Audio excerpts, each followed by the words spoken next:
আজ আমরা দেখতে চলেছি এমন এক মুভির গল্প যেখানে এক মায়ের কোল থেকে কেড়ে নেওয়া হয়েছিল তার সন্তান। এটি এমন এক রাজ্য যেখানে সত্যের মুখোশ পরে ঘুরে বেড়ায় মিথ্যা। এক রানী যার হাসির আড়ালে লুকিয়ে আছে ভয়ঙ্কর সব ছলনা। এক নিরীহ রাজকুমারী যে কথা বলতেই পারে না, অথচ বুকের ভেতরে জমে আছে শত গল্প, শত ব্যথা। আর 7টি কালো পাখি। প্রেম, প্রতারণা, অভিশাপ আর প্রতিশোধ, এই 4টি সুতোই বোনা হয়েছে আমাদের আজকের গল্প, দ্য 7 রেভেন। গল্পের শুরুতে দেখা যায় এক রানী এক নবজাতক শিশুকে একটি দুর্গের উপর থেকে নিচে ফেলে দেয়। কিন্তু ঠিক সে সময় 7টি কাক সেখানে উড়ে আসে আর মাঝ আকাশে শিশুটির কাপড় ধরে ফেলে এবং তাকে বাঁচিয়ে দেয়। তবে শিশুটির এভাবে বেঁচে যাওয়ার ঘটনাটি রানী জানতে পারে না। এরপর দৃশ্য চলে আসে 20 বছর আগে, যেখানে ওই রানীর রাজ্যে এক গ্রাম দেখানো হয়।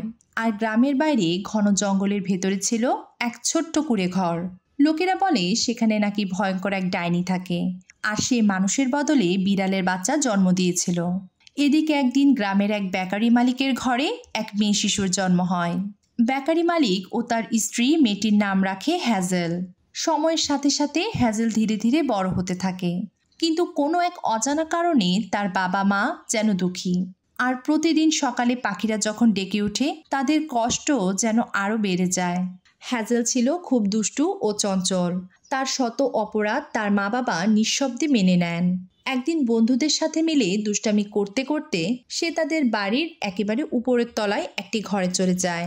সেখানে গিয়ে সে দেখতে পায় ছেলেদের অনেকগুলো পোশাক আর জুতো। সে অবাক হয়ে সবকিছু দেখছিল। আর ঠিক তখনই তার বাবা সেখানে এসে বলে, তোমাদের এখানে আসা উচিত হয়নি। হ্যাজেল তাকে জিজ্ঞেস করে, বাবা, এই পোশাকগুলো কার, আর এগুলো এখানে পড়ে আছে কেন? কিন্তু তার বাবা কোনো উত্তর না দিয়ে চুপ করে থাকেন। এরপর আরও কয়েক বছর কেটে যায়। হ্যাজেল যুবতী হয়ে ওঠে। এক রাতে সে ও তার মা পরিবারের অন্যদের সাথে বসে ছেলেদের কাপড় বুননের কাজ করছিল, কিন্তু সে এই কাজটি মোটেও পছন্দ করে না। সে সময় তার ফুফু তার মাকে বলে, মেয়েটিকে তুমি কিছু বলছো না কেন? তার মাও সেটি লক্ষ্য করে, কিন্তু মেয়েটিকে কিছুই বলেন না। এটা দেখে হ্যাজেল বেশ রেগে যায় এবং মাকে জিজ্ঞেস করে, ছোটবেলা থেকেই দেখছি আমি যতই ভুল করি না কেন তুমি আমাকে কখনো কিছু বলো না, আর প্রতি বছর আমরা এখানে বসে ছেলেদের কাপড় বুনি কেন? উপরের ঘরে রাখা ওই কাপড় আর জুতোগুলো কার, মা? মেয়ের প্রশ্নে এবারও তার মা নিশ্চুপ, কিন্তু তার চোখ দিয়ে জল গড়িয়ে পড়তে শুরু করে। পরের দিন রানী ডায়না ও তার 2 পুত্র রিচার্ড ও অ্যান্টনিকে দেখানো হয়। তারা যখন ওই গ্রাম পেরিয়ে যাচ্ছিল, গ্রামের লোকেরা তাদের সম্মান জানাচ্ছিল। তখন সেখানে দাঁড়িয়ে থাকা হ্যাজেল ও তার বান্ধবীরা নিজেদের মধ্যে কথা বলছিল।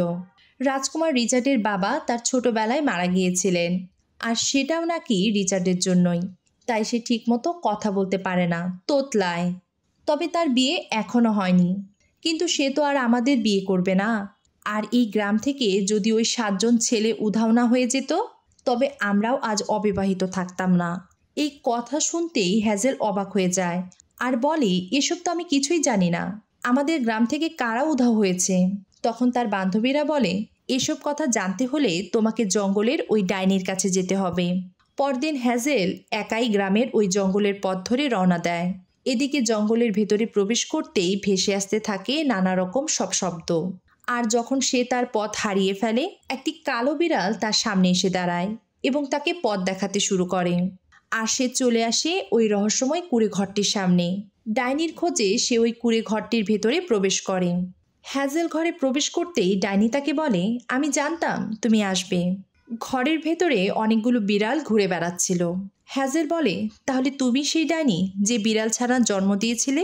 ডাইনি স্মিত হেসে বলে, মানুষ তো কত কিছুই বলে। এই যেমন তোমার ভাইদের সম্পর্কে বলে। আমার ভাই? আমার তো কোনো ভাই নেই।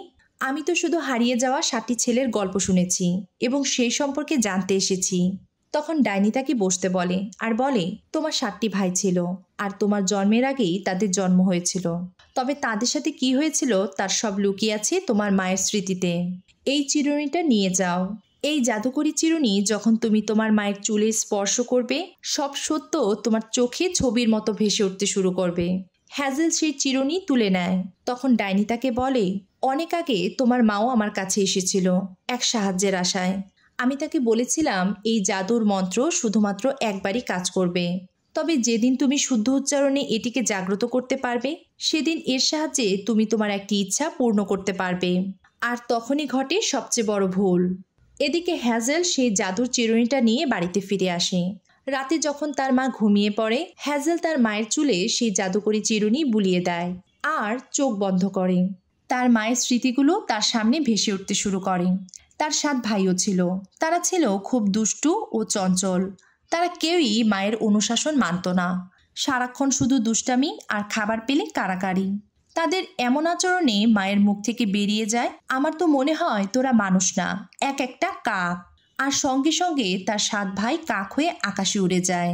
এই নির্মম সত্য জানার পর হ্যাজেল আবারও সেই ডাইনির কাছে যায়। সে তাকে প্রশ্ন করে, আমার ভাইদের আবার মানুষ বানানোর কোনো উপায় নেই? ডাইনি বলে, আছে, তবে সেটা খুবই কঠিন। তোমাকে একটা বিশেষ গাছের আঁশ দিয়ে 7টা জামা বুনতে হবে, তোমার প্রত্যেক ভাইয়ের জন্য একটি করে। আর এই গাছ সংগ্রহ করা থেকে শুরু করে জামা তৈরির শেষ পর্যন্ত তুমি এক মুহূর্তের জন্য একটি কথাও বলতে পারবে না। একেবারে বোবা হয়ে থাকতে হবে। তারপর ওই জামাগুলো যখন তুমি তোমার ভাইদের গায়ে পরিয়ে বলবে তোমরা আবারও মানুষ হয়ে যাও, তখনই তারা আবার মানুষ রূপে ফিরে আসবে। হ্যাজেল জিজ্ঞেস করে, আমি সেই গাছ কোথায় পাবো? হ্যাজেল ডাইনির কথা অনুসরণ করে চলতে থাকে। জঙ্গলের ওপারে একটা নদী আছে। পাহাড়ি গিরিখাত পেরিয়ে নদীটা যেখানে শেষ হয় সেখানে ছড়িয়ে আছে ওই বিশেষ গাছ। তবে মনে রেখো, সেই গাছে লুকিয়ে আছে সুইয়ের মতো ধারালো অনেক কাঁটা। খুব সাবধানে সেগুলো তুলতে হবে, আর এই পুরো কাজটা তোমাকে একাই করতে হবে। এদিকে হ্যাজেল সেখানে এক পাহাড়ি গুহা খুঁজে পায়, যার কথা ওই ডাইনি তাকে বলেছিল। আর ওই গুহার ভেতরে আসতেই সে একটি পাখির বাসা দেখতে পায়, কিন্তু এত বড় পাখির বাসা সে আগে কখনো দেখেনি। সে এতটাই ক্লান্ত ছিল যে সে সেখানেই ঘুমিয়ে পড়ে। রাতে হঠাৎ তার ঘুম ভেঙে যায়। সে দেখে ওই পাখির বাসার ভেতরে 7টি ছেলে ঘুমিয়ে আছে, যাদেরকে সে তার মায়ের স্মৃতিতে দেখেছিল। আবেগতাড়িত হয়ে সে তার এক ভাইয়ের মাথায় হাত বোলাতে শুরু করে, কিন্তু ঘুম ভাঙতেই সেই ভাই আবারও কাকে রূপান্তরিত হতে শুরু করে। হ্যাজেল বুঝে যায় ওই জাদুকরি মন্ত্রের প্রভাব এমন যে শুধুমাত্র ঘুমের সময়ই তার ভাইয়েরা মানুষরূপে ফিরে আসে। আর এদের সাথে দেখা করাতেই ডাইনি তাকে এই গুহার সন্ধান দিয়েছিল।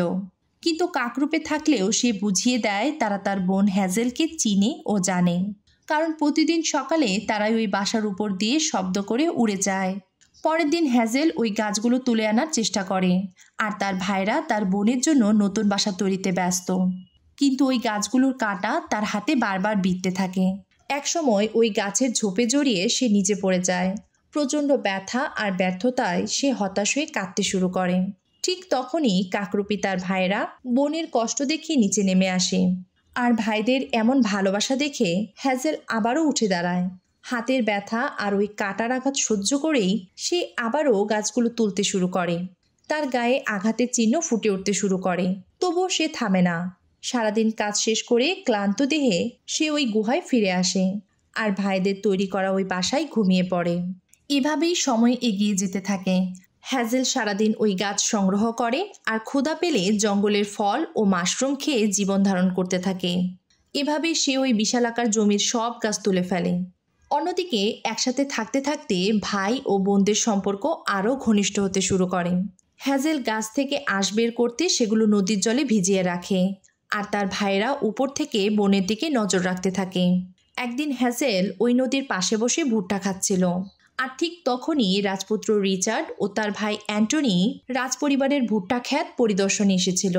অ্যান্টনি বলে, এই ক্ষেতে বন্য শূকর ঢুকে পড়েছে, এরা ফসল নষ্ট করবে। অ্যান্টনি তার বন্দুক দিয়ে ফাঁকা গুলি ছোড়ে, আর গুলির শব্দ শুনতেই একটি বন্য শূকর বেরিয়ে আসে হ্যাজেলের সামনে। হ্যাজেলও ভয় পেয়ে যায়, কিন্তু সে তো কথা বলতে পারবে না। এদিকে রাজপুত্ররা আবারও গুলি ছোড়ার প্রস্তুতি নিতে থাকে, আর বন্য শূকরের তাড়া খেয়ে হ্যাজেল প্রাণ ভয়ে পালাতে শুরু করে। কিন্তু হঠাৎ সে পড়ে যায়, আর তখনই অ্যান্টনির ছোড়া গুলিতে শূকরটি মারা যায়। এদিকে রাজসৈন্যরা শূকর খুঁজতে বনের ভেতরে প্রবেশ করে। হ্যাজেল আবারও পালাতে শুরু করে। অ্যান্টনি ভাবে হয়তো আরেকটা শূকর পালিয়ে যাচ্ছে, তাই সে আবারও তার বন্দুক তাক করে।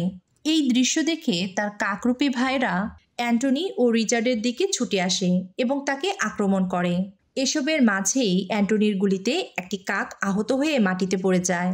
আর ঠিক তখনই হ্যাজেল একটি পাথর ছুঁড়ে অ্যান্টনিকে আঘাত করে এবং দৌড়ে এসে আহত কাকটিকে তুলে নেয়। অ্যান্টনি রেগে গিয়ে হ্যাজেলকে আক্রমণ করে। রিচার্ড তার ভাইকে শান্ত করার চেষ্টা করে, কিন্তু অ্যান্টনি তার কোনো কথাই শোনে না। অবশেষে হ্যাজেল অ্যান্টনির হাতে কামড়ে দিয়ে পালিয়ে যায়।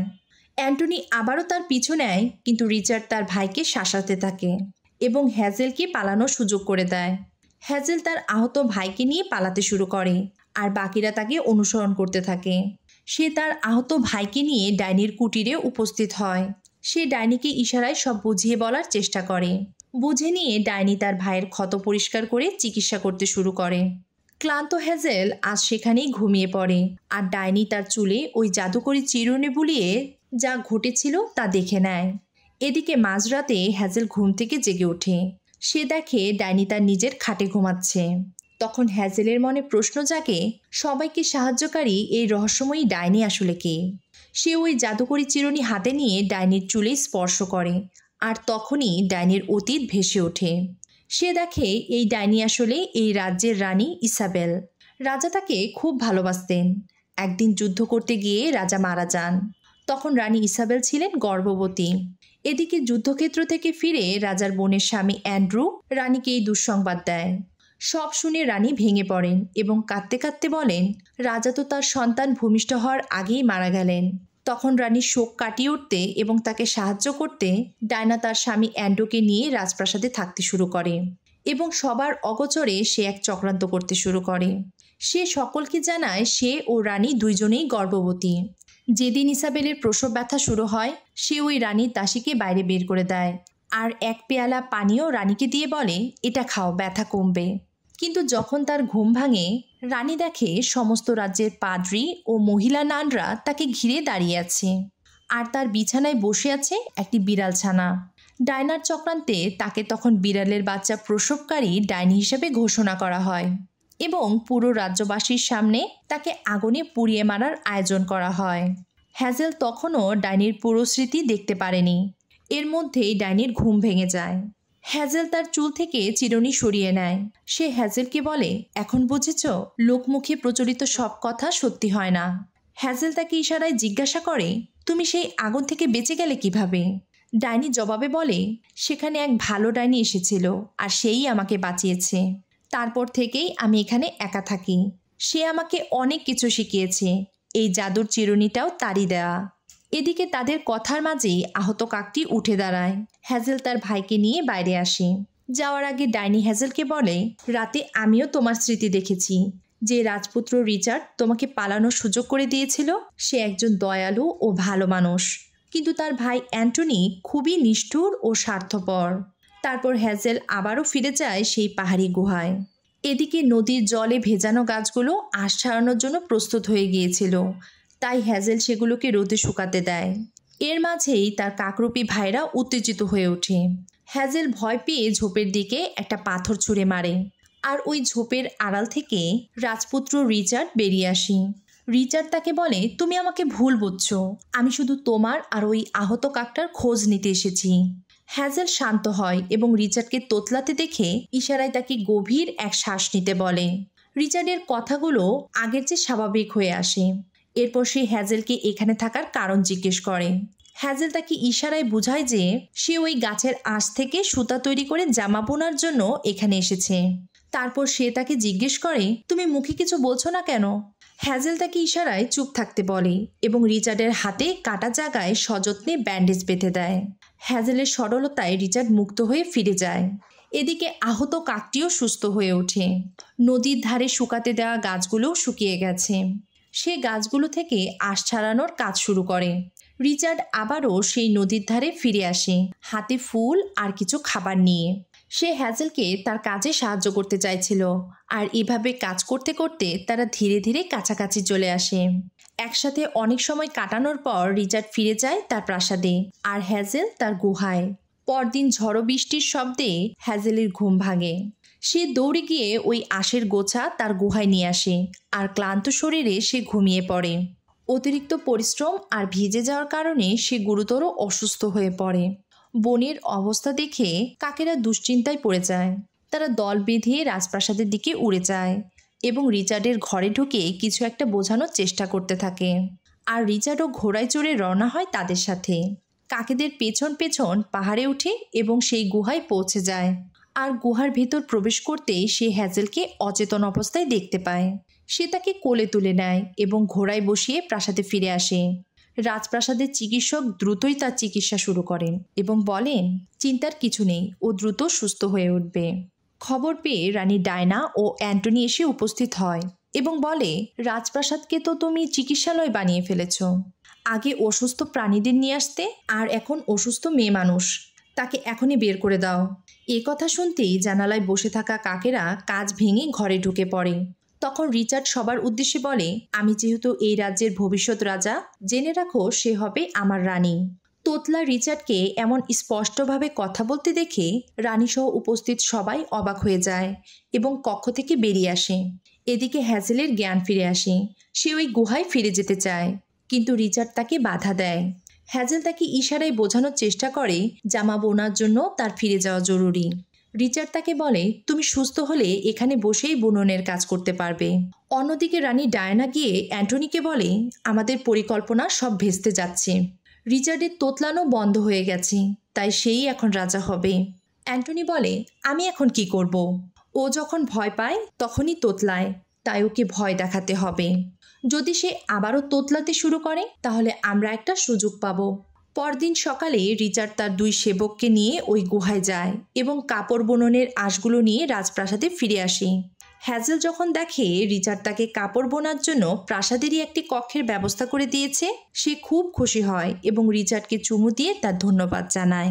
সন্ধ্যায় ভোজের টেবিলে হ্যাজেল যখন উপস্থিত হয়, রানী তাকে কটাক্ষ করতে শুরু করে, তুমি এক বন্য মেয়েকে প্রাসাদে ধরে নিয়ে এসেছো। রিচার্ড জবাব দেয়, বন্য কিনা জানি না, সে হবে আমার ভবিষ্যৎ স্ত্রী।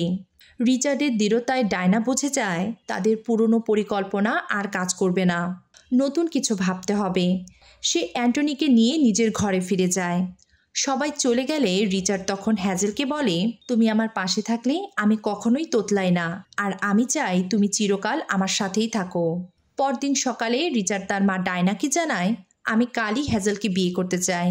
ডায়না তার মুখে এক মিথ্যে হাসি দিয়ে তার সম্মতি জ্ঞাপন করে।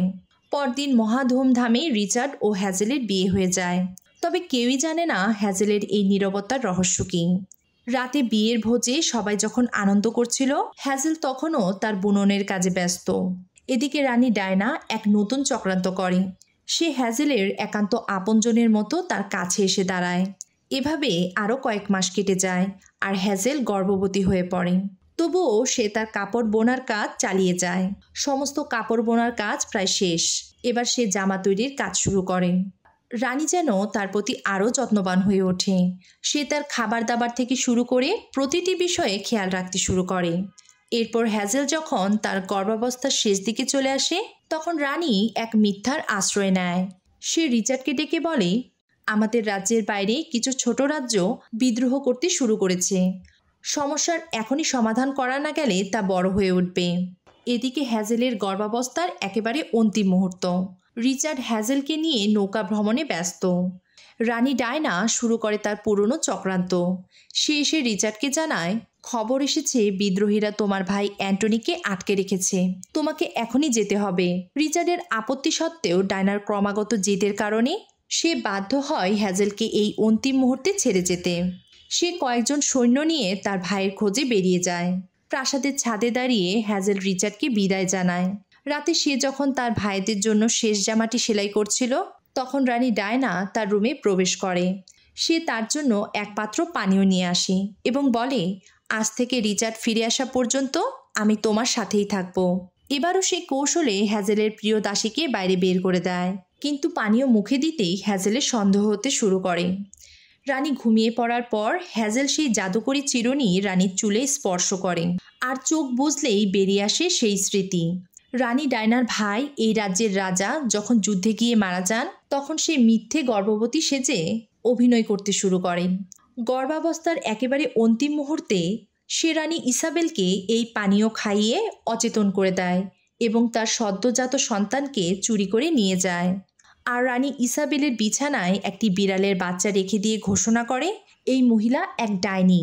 ডায়নার এই নিষ্ঠুর সত্য জেনে হ্যাজেল তার সেলাই করা জামাগুলো নিয়ে পালানোর চেষ্টা করে, কিন্তু রানীর দেয়া পানীয়ের কারণে তার পেটে প্রচণ্ড ব্যথা শুরু হয়।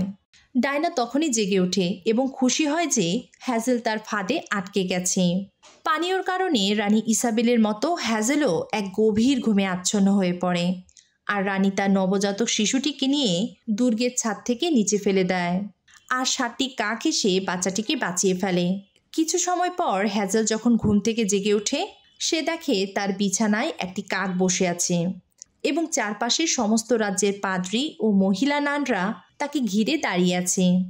এদিকে হ্যাজেল তার শেষ জামাটি সেলাইয়ের কাজে ব্যস্ত, আর ডায়না ব্যস্ত তার পুরনো চক্রান্তে।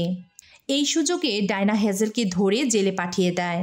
হ্যাজেল রাত জেগে তার শেষ জামাটি সেলাইয়ের কাজ করতে থাকে, আর অন্যদিকে ডাইনি পুড়িয়ে মারার মঞ্চ তৈরির কাজ চলছে। ডায়না চায় রিচার্ড ফেরার আগেই হ্যাজেলকে শেষ করতে, কিন্তু কাকেরা সব বুঝে ফেলে এবং রিচার্ডকে খুঁজতে বেরিয়ে যায়। পরদিন খাঁচায় বন্দি হ্যাজেলকে জনসম্মুখে আনা হয়। সৈন্যরা তাকে বেঁধে আগুন ধরিয়ে দেয়, আর তার হাতে থাকা জামাগুলো আগুনে ছুঁড়ে মারে। আর ঠিক তখনই রিচার্ডকে খবর দিয়ে 7টি কাক ফিরে আসে এবং মঞ্চে ছুঁড়ে ফেলা ওই জামাগুলোর উপর বসে পড়ে। আর সবাইকে হতবাক করে দিয়ে ভিক্টোরিয়া বলে ওঠে, তোমরা আবারও মানুষ হয়ে যাও। আর সঙ্গে সঙ্গে 7টি কাক 7জন ছেলেতে রূপান্তরিত হয়, আর তাদের বোনকে নিয়ে আগুনের মঞ্চ থেকে বেরিয়ে আসে। রানী চিৎকার করতে শুরু করে, এদেরকে মেরে ফেলো। কিন্তু ঠিক তখনই রিচার্ড রাজ্যে প্রবেশ করে। ডায়না তখনও তার চক্রান্ত করেই চলেছে। এমন সময় রানী ইসাবেল রিচার্ড ও হ্যাজেলের সন্তানকে নিয়ে সেখানে হাজির হয়, আর পরক্ষণেই একে একে সব সত্য বেরিয়ে আসতে শুরু করে। চিরুনির জাদুতে রিচার্ড বুঝে যায় তার আসল মা ইসাবেল। বন্ধুরা, এই ছিল আমাদের আজকের গল্প। গল্পটি ভালো লাগলে লাইক, কমেন্ট ও শেয়ার করুন।